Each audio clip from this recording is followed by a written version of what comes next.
અમેરિકાના રાષ્ટ્રપતિ જો બાઇડને રાષ્ટ્રપતિ તરીકે કર્યું અંતિમ સંબોધન. ઇઝરાયલ અને હમાસ સંઘર્ષ વિરામને ગણાવી મોટી ઉપલબ્ધિ. અમેરિકાના રાષ્ટ્રપતિ જો બાઇડને તેમના રાષ્ટ્રપતિ પદના અંતિમ સંબોધનમાં ઇઝરાયલ અને હમાસ વચ્ચેના સંઘર્ષ વિરામને મોટી ઉપલબ્ધિ ગણાવી છે. તેમણે જણાવ્યું કે આ વિરામ માત્ર મધ્ય પૂર્વમાં શાંતિ સ્થાપિત કરવા માટે જ નહીં, પરંતુ વૈશ્વિક સ્તરે શાંતિ અને સ્થિરતા માટે પણ મહત્વપૂર્ણ છે.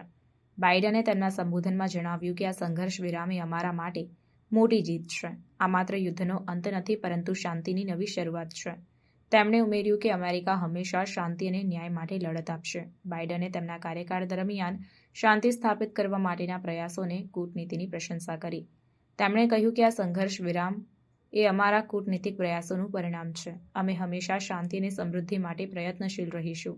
તેમણે ઇઝરાયલ અને હમાસ બંને પક્ષોને આ સંઘર્ષ વિરામનું પાલન કરવા અને શાંતિપૂર્ણ સંવાદ માટે આગળ વધવા આહ્વાન કર્યું. બાઇડને જણાવ્યું કે આ સંઘર્ષ વિરામ એ માત્ર એક શરૂઆત છે. હવે સમય છે કે બંને પક્ષો શાંતિપૂર્ણ સંવાદ દ્વારા સ્થિરતા અને સમૃદ્ધિ તરફ આગળ વધે.